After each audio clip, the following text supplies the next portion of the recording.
All right. So let's talk about the all or nothing mentality, all or nothing mindset, the all or nothing struggle. Let's dive on this today because I had a client who asked me this question. And essentially, her question was, how do you deal with or manage this all or nothing mentality or mindset when you have a day where maybe you don't hit your nutrition goals, you don't hit your calorie goal, don't hit your protein goal, don't hit your steps, and maybe you miss a workout?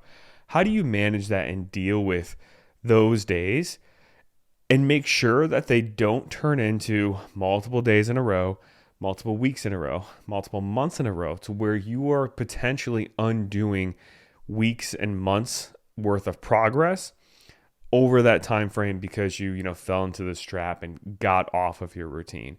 And she specifically asked, like, how do I make sure I don't undo 6 months worth of progress when this type of stuff happens? And there are a couple of things we want to think about here. Number one is we want to stay logical about this whole entire scenario, meaning like all of these thoughts of, okay, I missed my step goal, I missed my nutrition goal, I failed, I went way backwards in progress, I gained a bunch of body fat, and then all of these thoughts and these fears of, okay, like, man, what if this like goes on for another week? Like, what if I don't hit my goals for a week straight? What if I don't hit my goals for a couple weeks or a month straight or multiple months? And then what if I gain all this weight back? All of these like thoughts circulating in your brain that you probably are experiencing when this all or nothing mentality kind of creeps in. They're all just like emotions, and they are all based off of things that aren't really reality. Because if you miss your step goal by one day or miss your nutrition goal by one day, you're not going to gain back a bunch of body fat or gain a bunch of body fat in general. One day is not going to make any kind of huge dent in your progress unless you're eating something crazy like 20,000 calories a day. But even then, like 20,000 calories a day extra spanned over, let's say, multiple months, still doesn't really even make that big of an impact on your progress, physique, results, and everything. So like this kind of thought that it creeps in a lot of times of, okay, I derailed everything. It's usually not really based in reality, and it's not really a logical thought. It's based on emotions of what you just fear happened when it really didn't actually happen, or these feelings of guilt, of feeling guilty, like I'm bad because I didn't hit my workout, and then that feeling of guilt bleeding into multiple days of not hitting your workouts and everything. That's just a feeling, and there's no reason why you should be guilty. And the guilt comes from not, executing on the plan perfectly that you had. But what if your plan was actually to take a rest day that day? Then there would be no guilt associated with it. Or maybe your plan was to maybe eat a little bit more calories on this day for whatever reason. Then you wouldn't have that guilt. So the feeling of guilt, it's not necessarily even a logical feeling in regards to these behaviors, because it's all rooted in these guidelines that we set for ourselves that aren't necessarily guidelines that we had to have set for ourselves. Like also another example of this, like if someone's in a fat loss phase and they go over, they overeat, eat more than what they should, they eat over their maintenance calories. A lot of times you feel guilty, right? But what if your goal, instead of a fat loss phase, what if your goal was actually to be in a calorie surplus intentionally, like intentionally eating a little bit more than what you burn to put yourself in a better position to gain muscle, and you were in a more building phase or muscle building phase? If that was the case, you going over your calories by a couple hundred actually like was a good thing in that scenario. So like our behaviors, whether they're good or bad, it's not just black and white. Like it changes depending on what our goal is and intention is at the time. So because of that, like the feeling of guilt coming is all just because of these guidelines we set for ourselves, and it's not necessarily in reality. Like it's not a moral thing where, okay, like on a universal level, eating 200 calories more than what you burn is a bad thing, because there are people out there, men, women too, going through intentional building phases where they are purposely trying to eat 200 calories more than what they burn, and that's their goal. So your like feeling of guilt, it's based off of these like rules you set for yourself, and it's not based in like a universal, okay, this is a bad thing.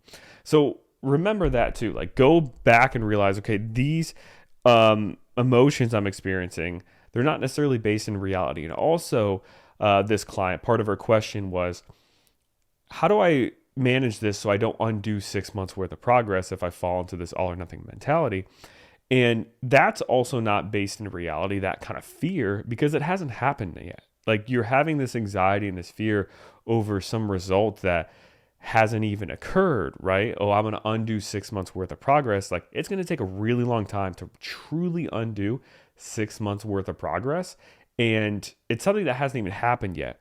And if you're consciously thinking about, okay, I don't want to undo 6 months worth of progress, like, you would have to really sabotage yourself to actually be able to do that.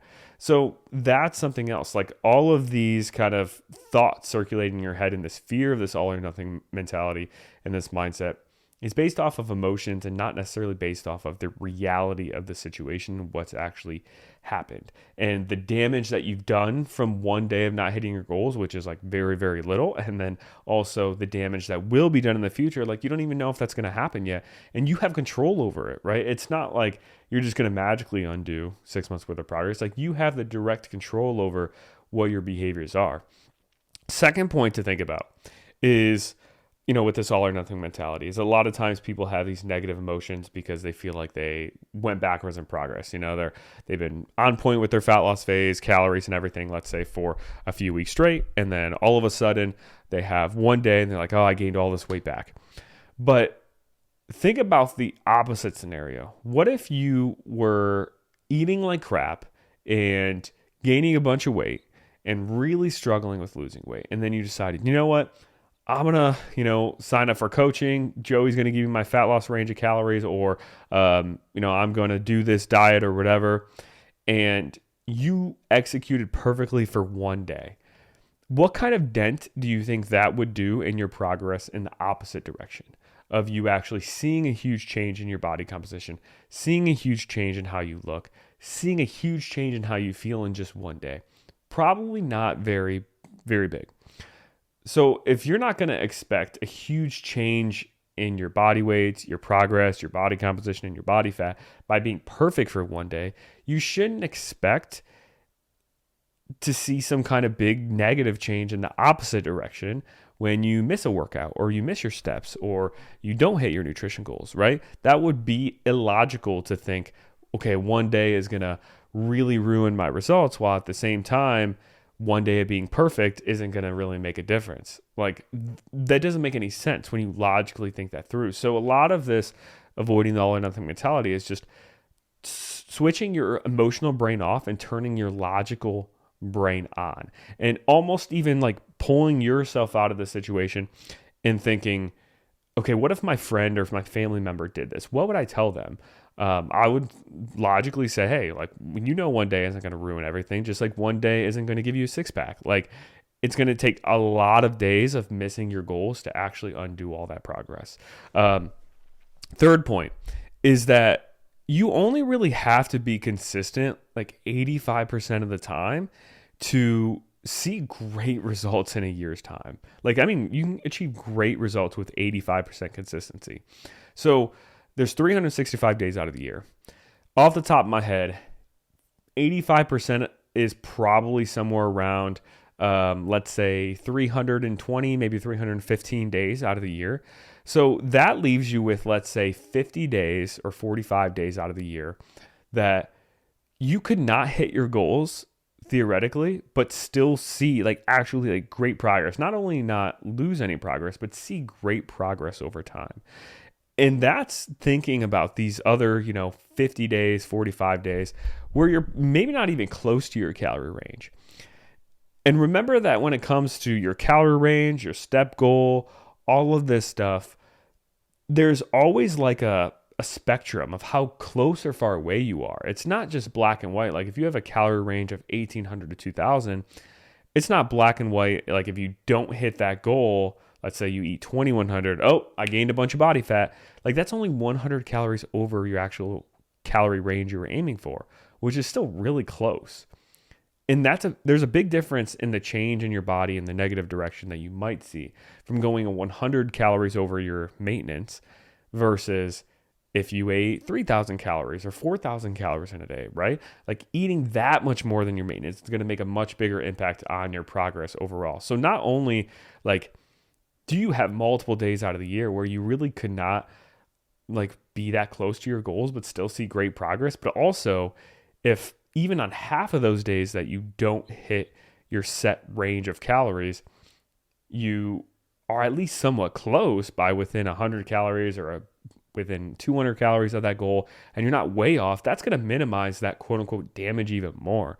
So like a lot of people think it's either, okay, I was on my diet, on my plan or not, or I either hit my goal or not, but there's scales to everything.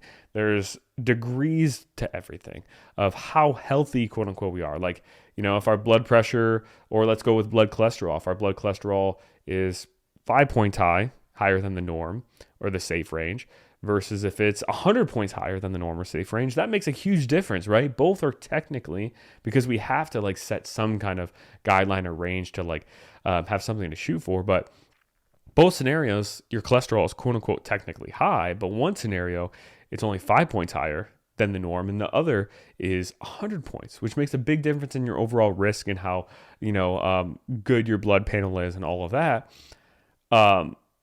And nutrition is no different, and your step goal is no different. There's a big difference between, you know, having a step goal of 10,000 and only hitting, you know, 3,000 multiple days in a row versus having a goal of 10,000 but hitting 9,000, you know, multiple days in a row.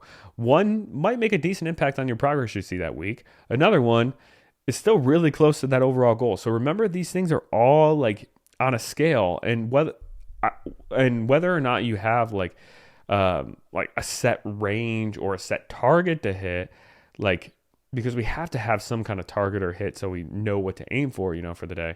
But like, there's still gray area of getting close to that goal. And, you know, on those days that you're not able to be perfect with hitting that set range, if you can at least get as close as possible to that range, it's going to minimize that damage even more. And the last point is, when it comes to these behaviors, and this is maybe one of the biggest points that I want to emphasize, like your steps, your nutrition goals, eating healthy food, you know, eating fruits and vegetables, your workouts, all of that. Remember that these things are there because they not only help us achieve this like long-term result of losing body fat and changing our body composition that we want, but they also make us feel good in the short term. Like, they make us feel good as we're doing the task, or maybe slightly afterwards, like 30 minutes after or 10 minutes after.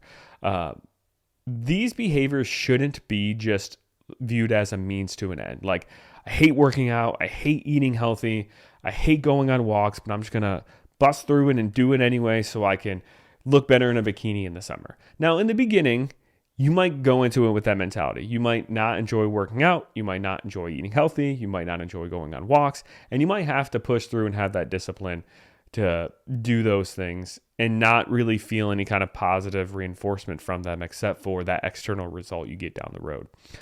But we want to train our body, or train our brain, I should say, actually, over time to associate these tasks and actions with positive feelings. And we want to be able to like make those associations as quickly as possible, right?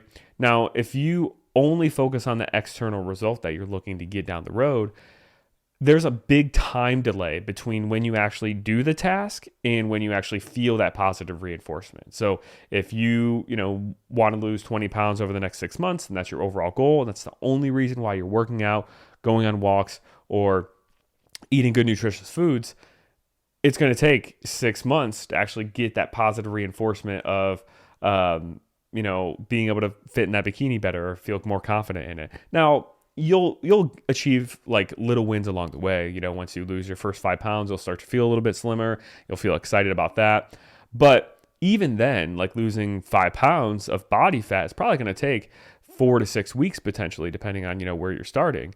And that's still a long time of being consistent with these behaviors for that long to actually see that positive reinforcement or feel that positive reinforcement. So we have to train our brain to associate that action with something positive immediately. Like the quicker you get rewarded with something, the more likely you're going to want to repeat that behavior. And if it takes you, because you're only focused on the physical external result, a few weeks, 4 weeks, 5 weeks to actually like acknowledge and like have those positive, happy feelings, then it's going to be really hard to like keep that behavior going of working out in steps, because there's such a big time delay between that. Like think about if you were to like go and, I don't know, like someone told you, okay, you have to stick your hand in the toilet for 30 seconds and there's some nasty stuff in there, and they'll give you, $1,000, but they'll give it to you 6 months from now. It'd probably be really hard for you to like convince yourself to put your hand in the toilet for that $1,000, because you're like it's going to take so long to get that 1,000. But if somebody had $1,000 in cash just laying out in front of you and they're like, this is yours, you can take it immediately, you just stick your hand in this toilet for 30 seconds, there's a higher likelihood you're actually going to put your hand in there because the money's right in front of you. You're going to get that benefit, that positive result right away. Now, this is a weird example that I literally just thought of as I was sitting here, but it showcases how important getting that positive reinforcement immediately is. And the point of this whole conversation around this is that if you train your brain to associate your walks, your nutrition, your workouts with something positive right away, it's going to be much easier to like actually get back on track sooner, so you don't undo 6 months worth of progress.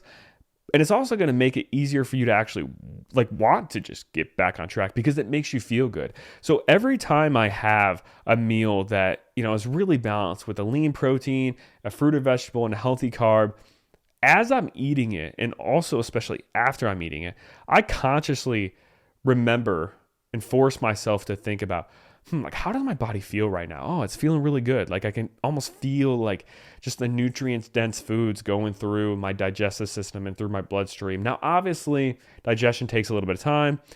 There's a good chance those things probably aren't happening immediately. Some foods, carbohydrates, digest a little bit faster, but a lot of it is just kind of mental. Me mentally thinking, that I am eating this apple with, this fish or whatever, and this just feels really refreshing. This feels good. Like I feel like I'm really fueling my body. Like I tell myself those things in my brain, so I get this like positive reinforcement, these feel good feelings as I'm eating the food, or at least immediately after.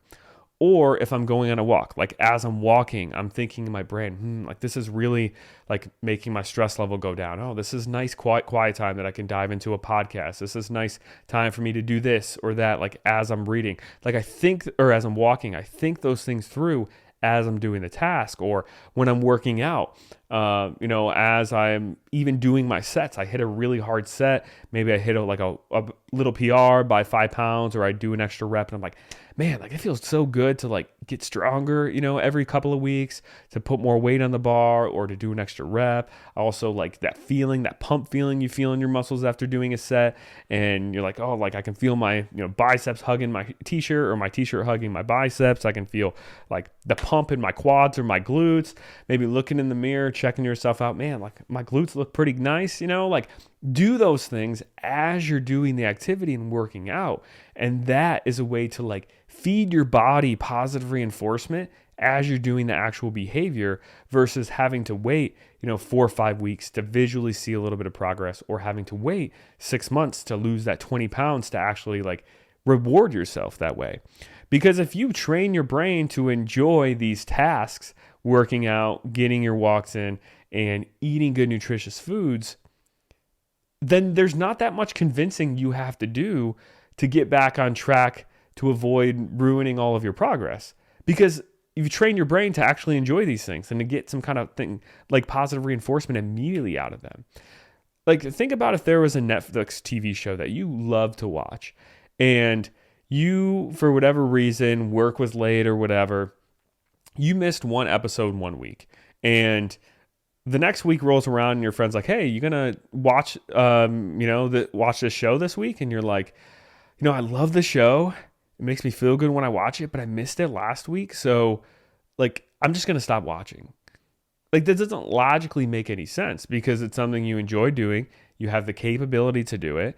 And just because you missed it last week doesn't mean you need to like pull yourself away from that and miss out on doing it this week or today, whatever day it is, whatever time frame you're thinking. And these behaviors, eating healthy, walking, getting your lifts in, your workouts in, those can be the same way if you train your brain to associate positive feelings with them right away. The key is to think about these things like as you're eating them, as you like maybe 10 minutes after you get done with the meal, maybe right after you get done with the workout, like thinking about, wow, I feel really good and accomplished. Like the more you think about those things and stop and pause and reflect on those positive feelings you get, then these behaviors are going to be something that you end up craving. Too many times we just check boxes off as a means to an end for something that we want to achieve down the road and don't learn to train ourselves to actually enjoy the process and the tasks along the way. And also too many times we let the busyness and hecticness of life get in our way to where we're just boom, boom, boom, doing things over and over and don't stop to take 30 seconds to just think about how this really made me feel, physically and mentally in the moment. And people are like, well, I don't have time. I'm so busy and this and that. Like, trust me, it doesn't take that much time in your brain to just stop all these frantic thoughts and think, how is this meal making me feel right now? How did this workout make me feel 10 minutes ago? How is this walk making me feel? I'm feeling accomplished. I feel like I'm becoming the person that, I want to become. And I'm, doing these behaviors for my health, for my physical well-being, and it feels good and I feel accomplished doing them. Like, you have to almost mentally remind yourself how good these things make you feel all the time as you're doing them, and also give yourself a little pat on the back constantly too of, man, I ate this healthy meal versus going to fast food. I feel so good about this decision. Pat yourself on the back with that, because that positive reinforcement will then make you want to choose that choice more often going forward too.